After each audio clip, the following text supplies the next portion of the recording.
Bonjour à tous, je suis Émilie du blog Parents Voyageurs. Chaque semaine, on va parler voyage en famille, mais aussi nous allons partir à la rencontre de certaines familles inspirantes. Alors installez-vous confortablement et bienvenue dans ce nouvel épisode. Bonjour les parents voyageurs, j'espère que vous allez bien. Alors cette semaine, je vous emmène en Italie. On part à la rencontre d'Alice. Alice vit en Toscane depuis 10 ans et dans cet épisode, elle nous partage comment elle est arrivée en Italie, pourquoi elle a voulu y rester et aujourd'hui mariée à un Italien, elle nous partage comment elle éduque ses enfants dans cette mixité culturelle, comment elle garde ses racines françaises tout en vivant en Italie. Un épisode encore passionnant. Je vous souhaite une belle écoute. Bonjour Alice, merci beaucoup d'avoir accepté mon invitation. Je suis heureuse de te recevoir sur le podcast aujourd'hui. Merci Émilie, merci pour l'invitation. Je suis ravie d'être là. Alors, est-ce que tu peux commencer par te présenter ta famille, où tu vis, qu'est-ce que tu fais dans la vie ? Alors, on fait une version courte. Donc, moi, ça fait 10 ans que je vis en Italie. Je suis en Toscane, à Florence plus particulièrement. Je suis mariée à un Florentin pur souche Andrea. On a 2 enfants. Léoné qui va bientôt avoir 6 ans. Bianca qui vient d'avoir 4 ans. Et je suis enceinte de mon 3e enfant pour le mois de juin. Et donc, je suis installée ici. Je suis vraiment... on va dire que ma maison, en tout cas, c'est vraiment l'Italie et Florence maintenant. Et je suis arrivée à Florence en travaillant encore, comme dans ma vie précédente en France, en communication, on va dire. Alors, à Florence, j'avais trouvé des boulots plutôt dans le secteur du web, mais toujours quand même avec une grosse patte communication. Et en parallèle, j'avais créé ce qui était un blog au départ qui s'appelle alidifirenze.fr, qui était pour partager en gros mes adresses à Florence puis en Italie pour un public francophone toujours un petit peu chic mais surtout curieux et qui a envie de vivre l'Italie différemment. Et puis de ce blog finalement est née année après année une vraie plateforme que j'appelle une plateforme sur la joie de vivre à l'italienne, qui se décline avec un média, qui est toujours alidifirenze.fr, qui parle de voyage et beaucoup aussi d'art de vivre, qui est un thème qu'on apprécie beaucoup aborder pour parler d'Italie de plein de facettes différentes. J'ai une conciergerie d'événements qui est particulièrement dédiée aux femmes avec des événements digitaux et des événements physiques qui s'appellent les Fugues italiennes et un e-shop. Et j'ai écrit un livre qui s'appelle L'appel de la fugue qui est sorti en septembre l'année dernière et qui parle donc de ce thème de la fugue au féminin qui est en fait l'idée de prendre du temps pour soi quand on est une femme, quel que soit le moment de la vie, pour aller faire le point et repartir complètement reboostée et surtout plus alignée dans sa vie. Voilà. C'est hyper complet. En tout je cas, me suis fatiguée moi-même en te l'expliquant. Ça résume très bien en tout cas ce qu'on peut voir de ce que tu publies sur les réseaux. Effectivement, le livre, pour ceux qui n'ont pas lu, je recommande fortement. Je l'ai terminé il n'y a pas longtemps et je l'ai passé à ma copine Alice aussi, avec qui je travaille. Donc je pense que ce livre va tourner à Madrid. Il faut faire tourner, c'est trop bien de faire tourner les livres qui ont plu. Ben oui, et puis ici en Espagne, c'est vrai que trouver des livres français, c'est toujours un peu galère. Donc du coup, on se passe les livres et du coup, c'est vrai que celui-ci, là, j'avoue qu'on a hâte de sortir de nos frontières pour pouvoir justement explorer des petits endroits en Espagne solo. Donc, tu es arrivée en Italie il y a longtemps. Pourquoi tu as choisi l'Italie à l'époque ? Alors, c'est pas du tout moi qui ai choisi l'Italie, puisque à la base, moi, je suis arrivée en Italie parce que j'ai suivi mon conjoint de l'époque qui devait finir ses études, faire un doctorat à Florence. Il y avait le choix entre plusieurs destinations en Europe. Donc, je me rappelle qu'on avait quand même sélectionné ensemble, tu vois, la shortlist des lieux. Que Florence, il y avait eu, je crois que c'était la première réponse et c'était une réponse positive. Moi, l'Italie, je connaissais... J'y étais allée, j'étais surtout allée à Rome au moins 2-3 fois avec mes parents, l'école, etc.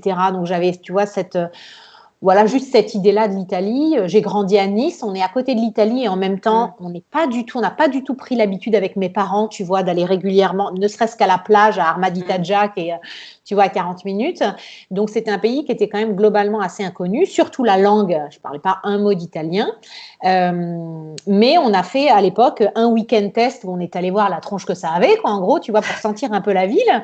Et j'avais passé pas mal de temps seule pendant ce week-end. Je me rappelle, il y avait des trucs à faire et à voir par rapport à l'université. Et en fait, j'ai vraiment eu un énorme coup de cœur déjà ce week-end-là. Et puis, je crois qu'en parallèle, en fait, dans ce qui faisait ma vie à l'époque, cette vie parisienne, trépidante, etc., je pense que j'avais déjà envie d'autre chose sans vraiment me le dire. Et c'est la ville, en fait, qui a fait vibrer, à mon avis, certaines choses, tu vois, à ce moment-là. Et je me suis dit, c'est bon, on y va, démission, et c'est parti. Voilà, ça s'est fait comme ça. Ouais, t'as pas hésité une seule seconde, t'es parti, quoi. Non, ouais, T'as exactement. démissionné. Exactement. Et c'est d'ailleurs, tu vois, c'est ce que je raconte finalement dans l'intro du livre, cette espèce d'appel qu'il y a eu au démarrage, comme ça, à tout quitter. Alors en même temps, évidemment, à l'époque, j'avais 26, 27 ans, ce qui est toujours plus évident que quand on en a 40 avec 3 enfants sous le bras. Mais j'ai vraiment eu quelque chose de très fort qui m'a appelée, où je me suis dit, non, non, mais là, il n'y a aucune bonne raison qui peut te retenir. Il n'y a aucune, tu vois, c'est pas ce travail que j'adorais pourtant, c'est pas ces amis que j'adorais aussi pourtant qui peuvent, tu vois, m'influencer d'une manière ou d'une autre. Il y avait besoin de faire ce départ-là, je crois. C'était important. Ouais, c'est super, c'est super. Et du coup, tu es restée, donc après, tu t'es séparée de ton conjoint et tu as décidé de rester et de vivre cette vie Ouais. d'expatriée. Pourquoi tu as voulu rester? Alors, pourquoi j'ai voulu rester? Écoute, je crois qu'il y a vraiment plusieurs choses en parallèle. Déjà, il y a, je crois, un pur aspect de protection personnelle, puisque c'était la tempête d'une séparation qui n'était pas du tout facile et qui n'était pas du tout préméditée. Donc, en fait, j'étais protégée en restant là dans ma vie italienne plutôt que de retourner en France. J'ai d'ailleurs jamais envisagé de retourner en France. Donc, il y avait ça. C'était un moment aussi où professionnellement, en fait, le numéro 1 de mon secteur m'avait débauché de ma boîte pour créer le service de com et vraiment structurer les choses côté communication. Donc, il y avait un challenge qui était assez sympa avec des collègues qui partaient avec moi. Donc, il y avait une aventure pro qui était assez séduisante ici. Et moi, on m'avait vraiment fait tout un fromage avant de partir en disant mais l'Italie, tu te rends pas compte, le travail, c'est l'enfer, tu quittes un super poste à Paris, mais qu'est-ce que tu vas aller trouver là-bas? Et bon, bah, moi, j'ai mis toutes les chances de mon côté, j'ai travaillé comme une brute et à un moment, j'étais quand même très satisfaite de ce que j'avais réussi, tu vois, à construire ici.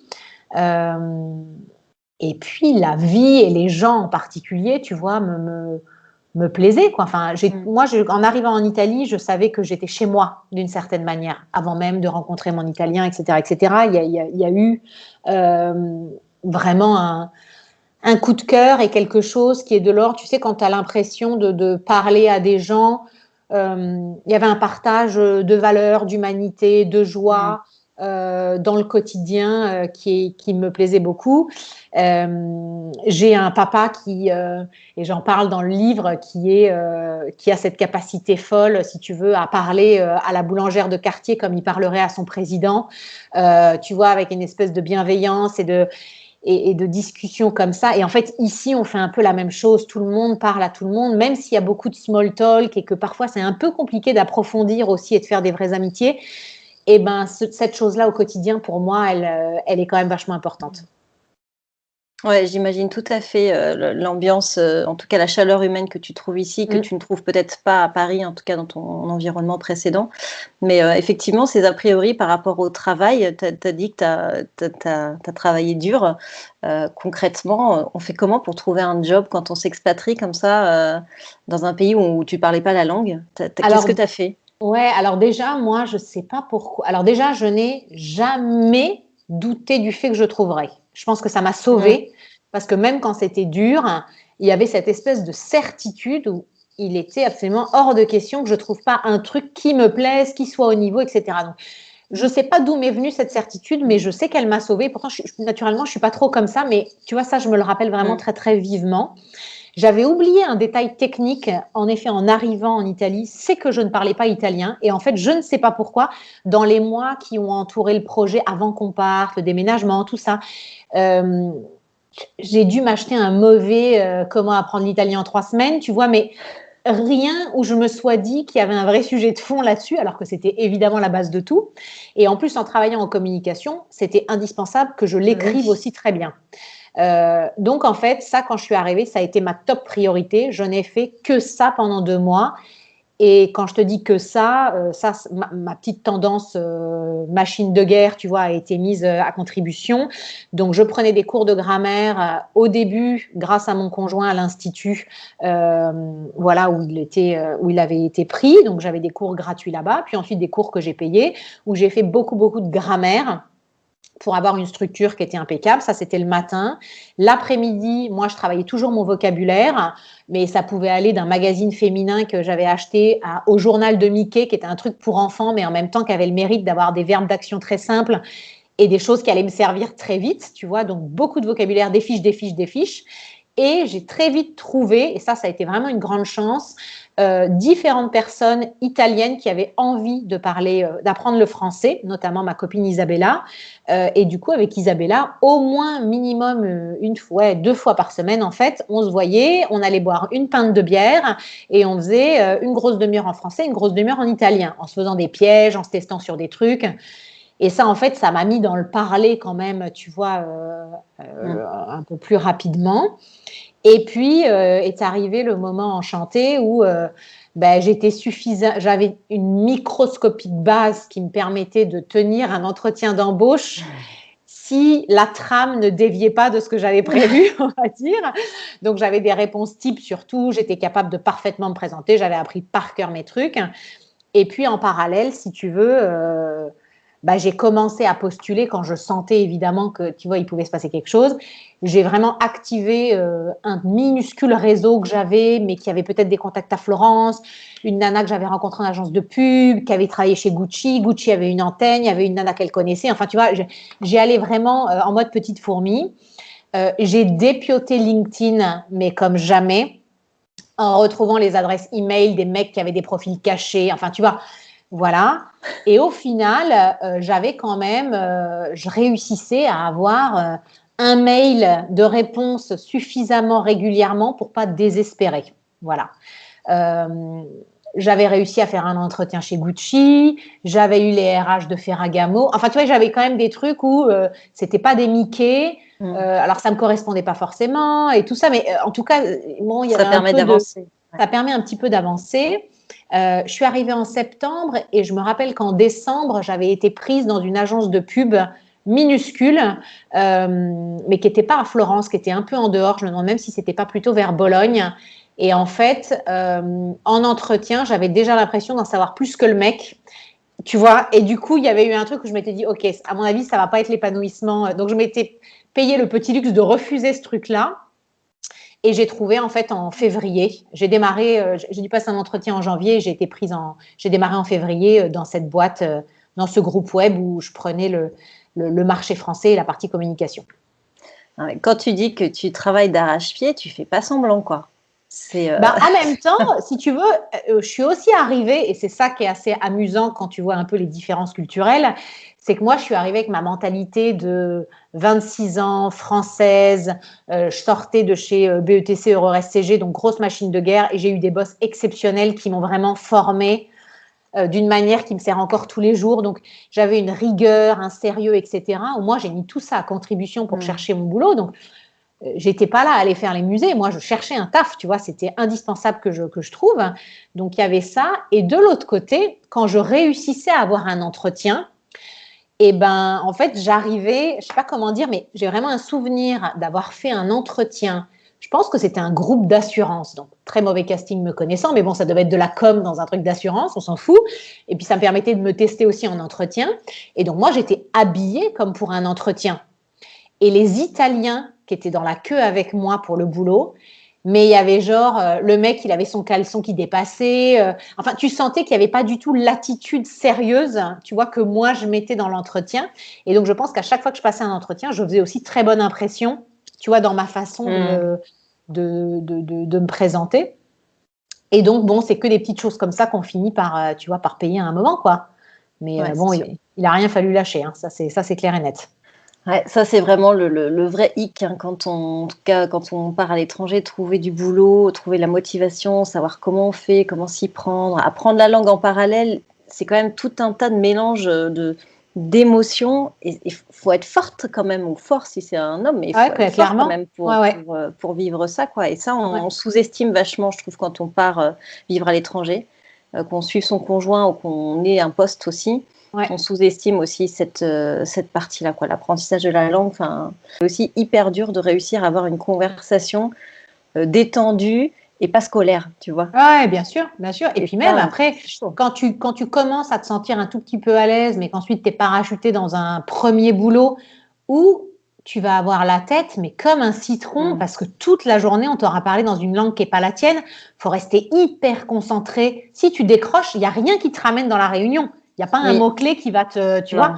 Non, non, tu auras rêvassé pendant une demi-heure et tu as loupé le brief du siècle et tu es foutu. Donc, tu as quand même un truc où le début du boulot, c'est quand même aussi une sacrée aventure, quoi. Moi, je comprenais rien de ce qu'on me racontait, de ce qu'on me demandait. Rien. Le début a été, ouais, c'était terrible. Mais en même temps, c'est comme ça que tu apprends et qu'après, tu parles trop bien. Hein. Il n'y a pas, Oui, ouais. pas à chipoter. Ouais, c'est vrai. Et donc, du coup, après, tu as continué ton petit cheminement, on va dire, familial, jusqu'au jour où tu es devenue maman. Ouais. Alors ça doit être aussi un grand sujet. Alors, bon, j'ai plein de questions forcément autour de ça, mais déjà pour commencer, selon toi, c'est quoi les principales différences culturelles entre être un parent italien et un parent français? Alors ça, c'est vraiment une très, très vaste question qui est tellement liée à la façon dont on est. Enfin, c'est comparer l'Italie et la France. Enfin, c'est vraiment ces deux poids, deux mesures. Hein. Il y a ces deux systèmes qui sont très, très différents. Je trouve qu'il faut essayer d'observer tout ça sans être dans le jugement parce que chaque système a du bon et du moins bon. Moi, je me trouve extrêmement française dans ma façon d'éduquer mes enfants parce que j'ai mes référents qui sont ma mère et surtout ma sœur. Hein, et qu'en fait, à partir du moment où j'ai ces référents-là, moi, je ne suis pas du genre à aller demander autour de moi, tu vois, quand j'ai besoin. Il y a beaucoup de choses qui me font rire dans ce que je vois autour de moi. Mes enfants sont à l'école française, il y a beaucoup de mamans italiennes. Avant, ils étaient à la crèche, il n'y avait que des mamans italiennes. Donc, j'en ai vu plein des différences dans la façon d'écouter l'enfant, de ne pas vouloir le contrarier, dans la gestion de la nourriture, la gestion du coucher, la gestion des vacances. Enfin, tu vois, on pourrait en parler pendant 100 heures, quoi. C'est en même temps la même chose et en même temps, bah non, c'est évidemment complètement culturellement très, très, très différent. Et moi, on me dit toujours, ah bon, mais comment tu fais pour les coucher à 8 heures? Mais c'est pas possible. Le mien, il va se coucher à 9h30, 10h tous les soirs. Bon, tu grattes une demi-seconde, tu sais très bien pourquoi il y a un enfant qui va se coucher à 8 heures, c'est-à-dire que je ne lui pose pas la question, il va se coucher à 8 heures depuis qu'il a 0 ans, et l'autre enfant qui attend son père qui rentre à 9h15, qui dort dans le lit de ses parents, parce que ses parents ont envie de faire des câlins infinis jusqu'à temps qu'il ait 12 ans, et c'est très bien aussi, tu vois ce que je veux dire. C'est juste que c'est rigolo parce que j'aime bien quand on me dit, ah bon, mais comment tu fais? Bah, à ton avis tu vois, mais c'est vrai que je trouve que je suis quand même beaucoup plus française à ce niveau-là, même s'il y a plein de choses très positives qu'il faut aussi aller tirer de la culture italienne, parce que je suis quand même bien contente que mes enfants, tu vois, avec leur nonna italienne et finalement toute la partie de gastronomie italienne, moi, ça me fait toujours marrer si mon fils passe trop de temps chez sa grand-mère, tu vois, il va avoir 6 ans, donc il est quand même, voilà, t'es sûr que quand il rentre à la maison, il est extrêmement choqué le soir que je ne lui fasse qu'un seul plat, parce qu'il n'a pas primo secondo, tu vois, comme chez Nona. Et il est là, mais où est ma viande? Tu vois, des trucs comme ça où, voilà, ça c'est complètement mythique et je suis trop contente qu'ils aient cette chose-là aussi. Il y a un petit côté de temps en temps un peu plus décontracté, c'est le bordel en Italie, qui à mon avis me ferait du bien si je l'acceptais un peu plus aussi, tu vois, notamment dans les vacances où c'est bon, on va pas mourir hein, s'ils sont couchés plus tard. Justement, on les couche tôt toute l'année pour pouvoir se permettre de temps en temps de faire un peu n'importe quoi. Donc voilà, tu vois, le sujet serait vraiment, très vaste. Ouais, extrêmement vaste. Ouais, globalement, c'est quand même, j'ai l'impression, d'après ce que tu racontes, il y a quand même, en Espagne, c'est pareil, hein, il y a quand même toute cette culture autour de l'éducation, du lâcher-prise qu'on n'a pas en France. Et j'ai l'impression qu'en Italie, ça a l'air d'être quand même comme ça. C'est assez rigolo. C'est vrai que tout est un joyeux bordel partout, dans tous les secteurs de la vie. Donc, la famille ne déroge pas à la règle. Et en fait, les Italiens, ils ont besoin du bruit, des échanges même inutiles. Je te crie dessus, puis je reviens, gna gna gna. Ça fait partie du truc, quoi. Voilà, faut accepter cette idée-là, je trouve. Ouais, c'est sûr. Mais du coup, toi, tu as quand même réussi à garder ce côté français très présent, enfin, à le garder. Je pense pas que tu l'aies perdu, mais tu es très français dans ton éducation. Ton mari, du coup, lui, il est italien, donc forcément, il apporte sa touche aussi d'éducation italienne. Comment ça se passe au quotidien, en fait? Comment vous arrivez à trouver ce compromis dans cette famille multiculturelle? Alors écoute, mon mari, il est en effet né à Florence, 100% italien, mais il a eu pas mal d'expériences à l'étranger. Il a fait ses études à Londres, il a travaillé aussi à Paris. Quand il était chez Bain, il a été envoyé en Russie, en Grèce, etc. Donc, je crois que ça matche bien entre nous aussi parce que il a l'italianité tout en ayant vraiment une ouverture sur autre chose, tu vois, qui est très présente.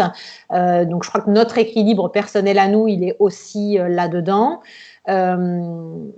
On se ressemble, enfin, on est quand même globalement toujours extrêmement alignés sur l'éducation. Tu vois, ça n'a pas été. Il y a des parents qui se rendent compte à la naissance qu'ils ne sont pas du tout d'accord sur vachement de trucs, ce qui, je pense, est très compliqué à vivre. Nous, là-dessus, on a plutôt. Je pense qu'il tire vers mon côté français finalement. Tu vois, j'ai pas besoin d'aller le chercher sur l'éducation et sur le côté peut-être un peu plus strict, ou du moins, tu vois, avec une rythmique bien précise. Je crois qu'il est bien content, en fait, que ça se passe comme ça et qu'on ait toutes nos soirées.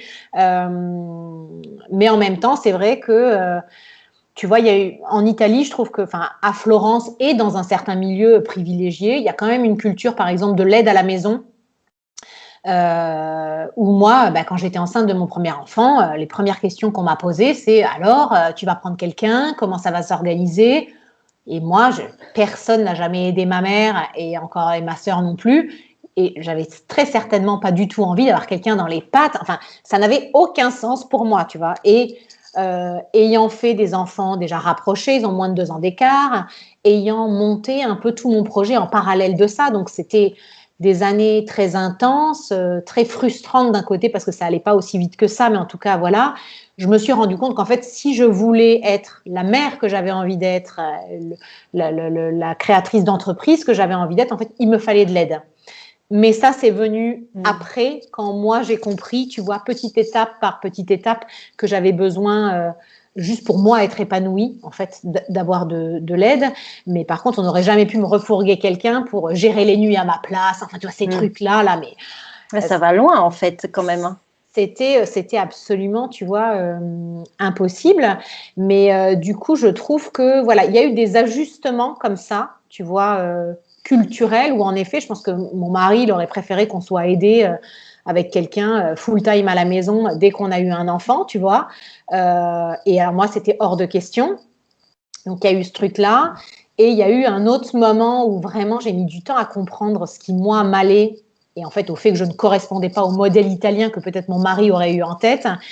Et j'en parle dans le livre, c'est quand je parle de ces vacances à Forte dei Marmi, qui est en fait une station balnéaire à 1 heure de Florence, qui est en gros un parking à maman sur l'été, où le mari, très classiquement, reste travailler dans la ville, parce qu'il y a beaucoup de Milanais aussi, donc Milan, Florence, où que tu sois. Les mamans sont à Forte pendant 2 mois, avec la nounou, avec la belle-mère, donc à la plage tous les jours à gérer les enfants et tout ça, et les maris viennent faire des allers-retours le week-end.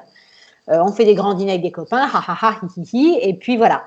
Sauf qu'en fait, donc moi, je me suis laissée un peu traîner dans ce truc-là parce que je venais d'accoucher, je n'avais aucune opinion personnelle sur rien. Donc on m'a mis quand même 1 mois à la mer dans une jolie maison. Enfin, tu vois, il y a un moment, il faut quand même pas déconner. Mais en fait, moi, j'étais dans un état de frustration ultime parce que je voulais travailler. Moi, j'aurais voulu reprendre le travail tout de suite. Et d'ailleurs, très vite. J'ai continué à écrire des articles, j'ai continué à faire plein de trucs. Mais j'étais dans cette frustration qu'on me demandait d'être une mère italienne, que je n'étais pas du tout. Et en fait, il m'a fallu vachement d'années pour comprendre comment adapter Forte dei Marmi à moi, tu vois, et pas l'inverse. Voilà. Ouais, j'imagine que ça devait être un peu traumatisant de pas vouloir frustrer l'entourage et à la fois subir quelque chose que tu n'as pas envie de subir et que tu connaissais pas finalement, parce que c'était tout nouveau aussi. Ah ben c'est clairement des codes, ça c'est des vrais codes italiens, tu vois, d'un milieu particulier dans une destination avec des codes encore plus particuliers, qui est un lieu génial où j'adore aller, mais j'adore y aller maintenant à ma façon et à mon rythme. Et certainement pas en arrêtant de travailler un mois pour être les fesses sur la plage. Enfin, moi, ça ne marche pas comme système. Voilà. Et ton entourage italien, ta belle famille, comment ils ont accepté du coup que tu suives pas tout à fait ces codes? Écoute, moi, j'ai beaucoup de chance parce que j'ai pas du tout des beaux-parents qui se permettent de s'incruster dans notre vie, de donner leur avis en étant vraiment très insistés. Ils vont donner leur avis, mais en même temps, voilà. Donc, en fait, il y a une espèce de transparence, surtout dans le rapport que j'ai avec ma belle-mère, où elle me force jamais à rien. Moi, je peux pas, surtout quand ça concerne mes enfants, je peux pas m'empêcher de lui dire exactement ce que je pense. Donc, au moins, on est clair et net. Et ça, je crois que c'est quand même déjà une grande chance, tu vois. C'est en même temps quelqu'un qui a un grand avantage, c'est qu'elle est extrêmement adaptable et flexible. C'est que elle est peut-être pas du tout d'accord, mais elle peut quand même venir me filer un coup de main une semaine alors qu'il n'y a pas d'aide à la maison et qu'il va falloir qu'on fasse tout. Tu vois, elle est déjà venue avec nous pour le baptême des enfants en Normandie. Elle a fait des pastas pour 15 personnes dans la maison, comme ça, avec son collier de perles. Et ben, tu vois, donc il y a un truc comme ça et ça, je crois que c'est vraiment très, très chouette. Et surtout, quand je compare à toutes mes copines françaises qui ont épousé des Italiens et que j'ai ici, il y a vraiment des choses en termes de rapport belle-fille, belle-mère qui sont lunaires. Donc moi, vraiment, je pense, un peu une exception, tu vois, au milieu de mes copines où, ouais, il y a des belles-mères qui sont beaucoup plus pesantes, beaucoup plus lourdes, qui font du chantage émotionnel. Enfin, tu vois, il y a tout un truc. Ouais. Moi, là-dessus, je suis vraiment j'ai de la chance. Ça, c'est chouette. C'est vrai que quand tu prends le mari, tu prends aussi la famille, la belle-mère. Oui, mais ça dépend complètement aussi du rapport de la maturité du mari, du rapport du mari avec sa propre famille, tu vois. Et ça, c'est un enjeu où, en effet, tu peux pas trop le savoir tant que t'es pas un peu les deux pieds dedans, quoi.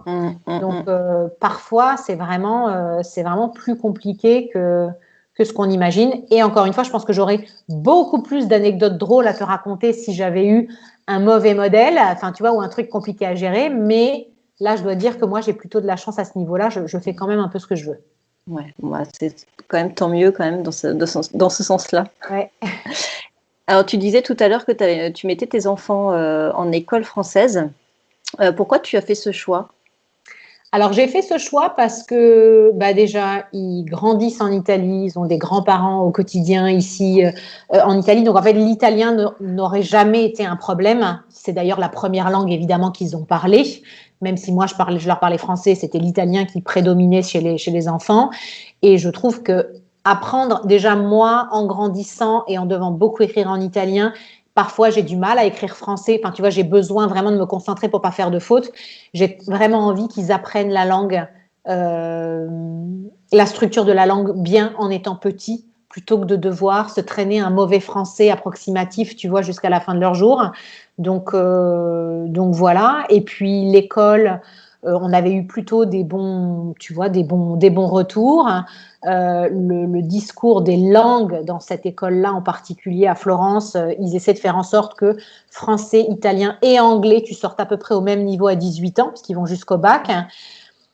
Donc voilà, on a fait ce choix-là en sachant qu'ils ont déjà des cours d'italien aussi, qu'il y a des cours de culture italienne en plus, tu vois, pour pas évidemment perdre le lien que tu as avec ton pays.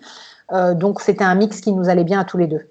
Ouais, ça c'est pas mal en fait, du coup, d'avoir ces trois langues au même niveau. C'est intéressant parce que c'est pas une langue au détriment de l'autre en fait. Alors, il envisage en effet pas du tout Mm. comme ça, tu vois. Et d'ailleurs, enfin là, pour l'instant, tout le monde est en primaire, mais en primaire, ils ont vraiment autant d'italien que de français, déjà des petits cours d'anglais. Je te dirai à 18 ans hein, si ça a aussi bien marché que ça, mais en attendant, pour l'instant, voilà, Ça marche ça a l'air bien. d'aller, quoi. Ouais. Puis sur le Et du, français, c'était magique. Le démarrage tu vois, du parler français dès la première année de maternelle, c'est vraiment extraordinaire. ouais, t'as vraiment vu la différence en fait. Bah, en fait, ça a marché pareil pour mes deux enfants. Déjà, ils ont parlé un peu plus tard que les enfants de la crèche, parce que comme il y a deux langues, ça fait quand même un Mm. peu un nœud dans le cerveau, donc ça met quelques mois de plus. Ils ont tous les deux démarré uniquement avec l'italien. Mais en fait, il y a un tiroir enchanté qui stocke des mots de français en permanence. Et quand tu les mets à l'école française où ils arrivent et ils parlent pas encore un mot de français techniquement, et ben ils démarrent en septembre et à Noël ils parlent parfaitement français. Et ce qui est marrant, c'est que la première année, ils parlent encore avec un accent italien à couper au couteau en français, c'est magique. Ma fille, elle parle français vraiment avec un gros accent italien mais c'est complètement gommé dès la deuxième année où Léoné, il parle presque avec un accent parisien, si tu veux, quand il parle français. Tu pourrais pas dire quand il parle français que cet enfant est italien.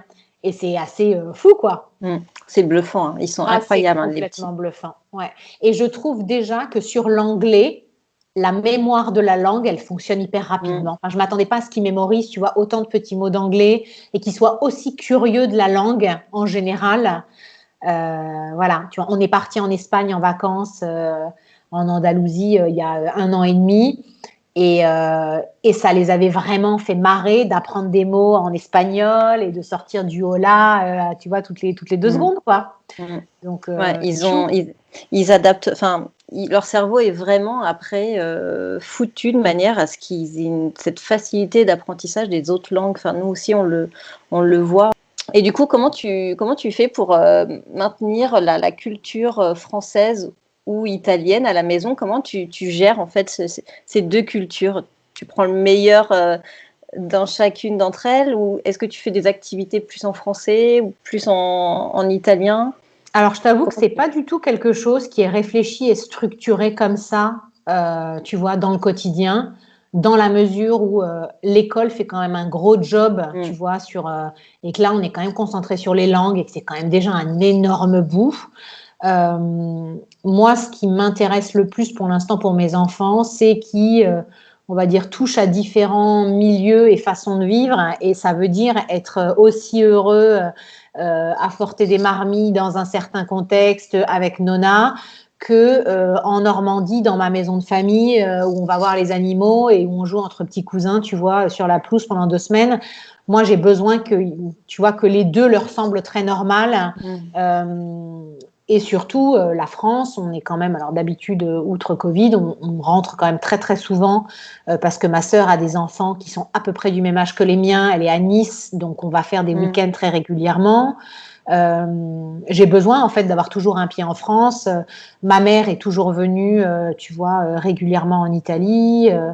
Euh, donc en fait, c'est plus une idée plutôt de maintenir un contact permanent, tu vois, avec ma famille française, que mes enfants sachent parfaitement ce que représente la Normandie, qu'ils aient envie d'y retourner. Mm. Euh, c'est surtout ça, moi, en fait, qui Mm. compte pour l'instant, et que voilà, ils vivent en Italie dans un contexte que je trouve extrêmement privilégié et qui n'était pas le mien quand j'ai grandi, tu vois. Donc moi, j'en suis très consciente, et pour moi, c'est très important qu'ils en soient conscients aussi Mm. et du coup qu'ils soient flexibles dans un sens comme dans un autre. Mm. Ouais, c'est très intéressant ouais, le fait qu'ils soient à l'aise dans les deux milieux, dans les deux pays. C'est vrai que c'est quelque chose qui est hyper important, qu'ils ne se sentent pas étrangers dans l'un ou dans l'autre en fait. Et Exactement. c'est hyper Mais, intéressant. et là, du coup, tu vois, bah, donc presque 6 ans et 4 ans, là, normalement, si on y arrive, aux vacances d'avril, ma sœur a prévu de les prendre les deux, tu vois, pendant une semaine. Et du coup, ils vont faire le petit stage de tennis avec leurs cousins tous les matins. Enfin, tu vois, ils Mm. vont vivre un petit quotidien français pendant une semaine. Je sais pas si on va y arriver avec le Covid, mais je t'avoue que ça, pour moi, c'est super. Et je me dis en même temps, Mm. j'espère qu'à long terme, c'est aussi une chance pour mes neveux qui, de l'autre côté, vont pouvoir profiter de l'Italie Mm. tu vois, et d'une culture où, au final, mon neveu aimé, il vient en Italie depuis sa naissance. Il connaît aussi très bien Patricia, ma belle-mère. Tu vois, enfin, elle fait aussi partie de cette Oui. famille-là au global. Voilà, mes parents sont très attachés aussi à ma belle-mère. Enfin, tu vois, il y a un truc où on essaie de faire tout ça le moins séparé et que ça fasse les vases communicants dans un sens comme dans un autre. Et moi, j'adore Génial. que ma famille française, quand elle vient en Italie, année après année, en fait, elle a des repères aussi. Elle a des choses qu'elle adore faire. Tu vois, un verre de vin là, un tour ici. Et en fait, je trouve que c'est vraiment génial. Tu sais pas où tes enfants à long terme vont t'amener, tu vois, mais en fait, tu te dis qu'un autre pays et une ville en particulier peut devenir quand même un deuxième chez toi, d'une manière ou d'une autre, quoi. Et c'est vraiment cool. Ouais, c'est super chouette. Du coup, que la famille ait complètement pris le pli en fait de cette vie d'expatrié, c'est super chouette, je trouve. Ouais, et puis tu vois, alors mes parents, ils bidouillent 3 mots et demi. Enfin voilà, c'est toujours très minimum sur la langue, mais en tout cas, ça les intéresse. Et là, ma sœur, ils ont réussi à venir, ils ont réussi à faire un saut à Florence début février. Et je sais pas, ma sœur, elle s'est dit, mais moi, je me chauffe, je parle italien maintenant, quoi. Et franchement, j'étais hyper impressionnée. Elle a parlé avec ma belle-mère. Alors, elle a fait une faute sur un mot sur deux. Mais franchement, elle a dit tout ce qu'elle avait envie de dire, tu vois. Et je me dis, écoute, c'est quand même vachement chouette, tu vois, qu'elle se soit lancée et qu'elle arrive à faire quelque chose, quoi. J'imagine, en plus, hyper satisfaisant de son côté à elle. Ouais, c'est clair. De pouvoir communiquer avec la belle famille en italien, mais ça doit être un truc génial. Improbable. Puis toi, le voir, ça doit être superbe, quoi. Ouais, c'est vraiment super sympa. C'est chouette. Du coup, t'as pas du tout envie de rentrer en France quand même. Là, je sens que ta vie, elle est Non, ça c'est sûr. Je serais malheureuse, je pense. Ça marcherait pas. Et dans un autre pays, tu te verrais vivre ailleurs? En fait, on en parle régulièrement, tu vois. On n'a pas forcément envie de se dire, là, à 37 ans, que ça y est, on va plus jamais bouger et que la maison dans laquelle on est, c'est la maison où on va finir. Enfin, tu vois, c'est quand même un peu déprimant, même si on est très, très bien. Donc, on laisse toutes les portes ouvertes, mais pour l'instant, il n'y a rien qui nous fait plus envie que là où on est, là, tout de suite. Donc, on va pas aller... on n'a pas besoin d'aller provoquer quoi que ce soit. Si un jour, il y a une opportunité dans un sens ou dans un autre, on y réfléchira parce qu'on a adoré partir à l'étranger, découvrir plein de choses, même pour les enfants. Mais c'est absolument pas un projet concret, en tout cas.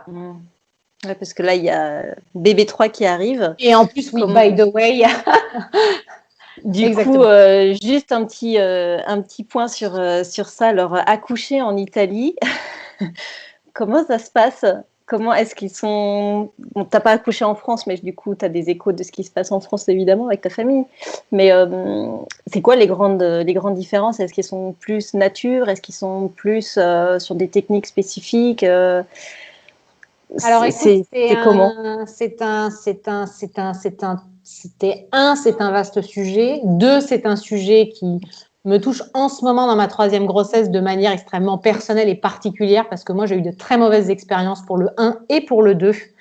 Donc, je suis en train de faire tout un parcours pour déconstruire, reconstruire, pour faire que cette 3e étape peut-être vienne réparer des choses, tu vois, et soigner des choses un peu plus psychologiques qui se sont passées sur les 2 premières. Donc, en fait, j'ai besoin de finir cette grossesse, d'accoucher, de digérer pour réussir à en parler de manière structurée et de surtout dire ce que j'ai vraiment besoin de dire. Mais j'ai encore du mal, là, tu vois, à le conceptualiser. Moi, j'ai accouché 2 fois dans 2 hôpitaux publics.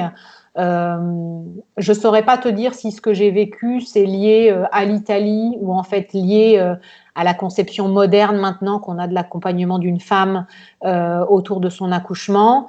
Je pense que moi, j'étais aussi pas assez préparée, j'étais pas dans la connaissance de ce qui allait se passer.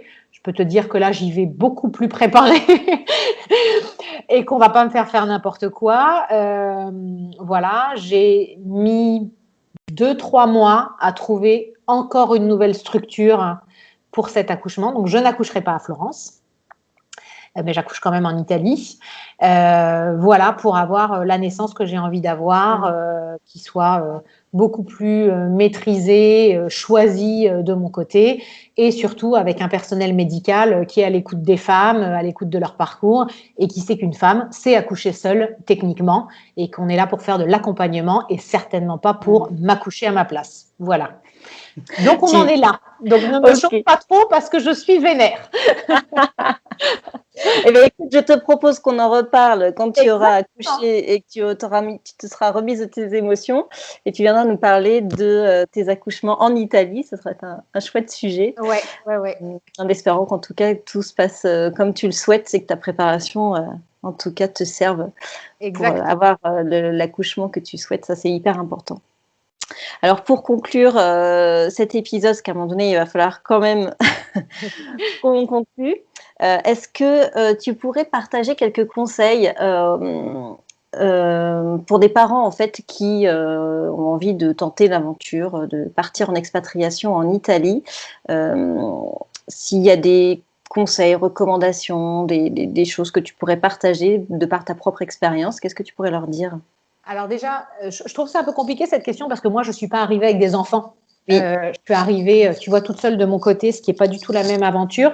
Mais du coup, je savais que tu allais me poser cette question, donc j'ai un peu réfléchi. Et en fait, je pense, j'ai une très, très bonne amie qui s'appelle Marie-Ève, qui, elle, est arrivée avec ses 2 enfants petits et qui, je trouve, pour moi, est un modèle d'intégration dans un lieu. Enfin, après, elle a eu l'habitude parce qu'ils ont beaucoup bougé avec son mari. Ils ont vécu à Londres, ils ont vécu en France et tout ça.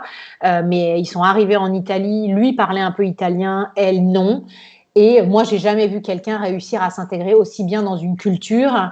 Et en fait, je trouve que sa façon de faire, c'est vraiment la meilleure façon de faire. En fait, elle a, en étant là pour un temps limité, puisqu'ils repartent bientôt après 5 ans, j'ai l'impression qu'elle a essayé de prendre toutes les choses positives, que du positif qu'il y avait à disposition, tu vois, en n'étant pas là à souligner en permanence tout ce qui ne fonctionne pas, parce que rien ne fonctionne en Italie de toute manière. Donc, en étant extrêmement axée sur ce qu'elle allait pouvoir vivre en tant qu'enrichissement personnel et pour ses enfants.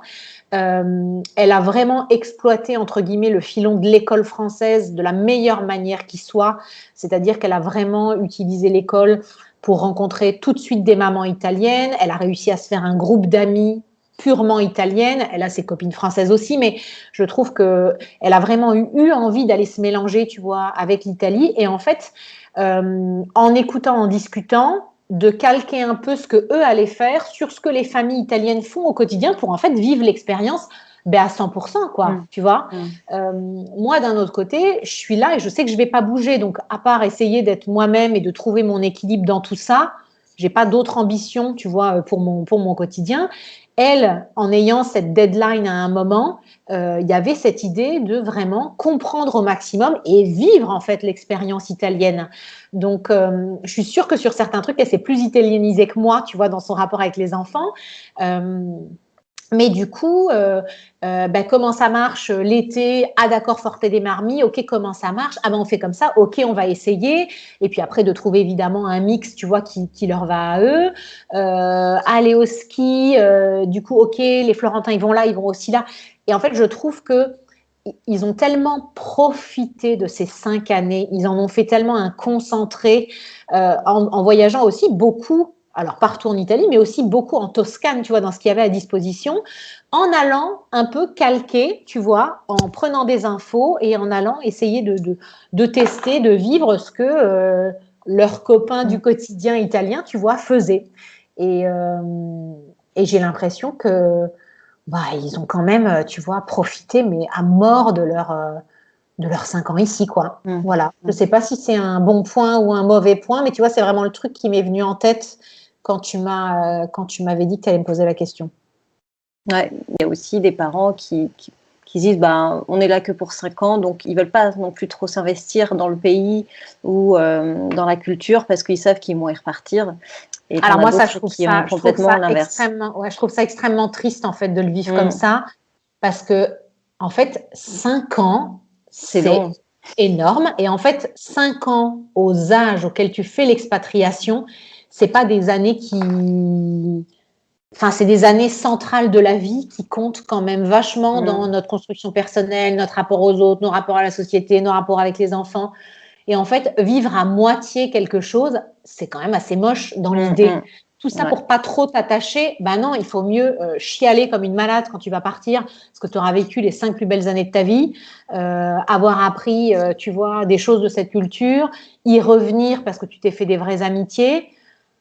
et passer à autre chose avec la conviction que tu en as tiré tout ce que tu pouvais en tirer, tu vois. Enfin, moi, en tout cas, j'aurais du mal à faire ça autrement, même si je devais partir dans un truc très différent, mais tu vois, partir en Suède l'année prochaine, quoi. J'aimerais bien voir les Italiens en Suède, tiens. Ça va être une expérience. Ah, ça doit être fou.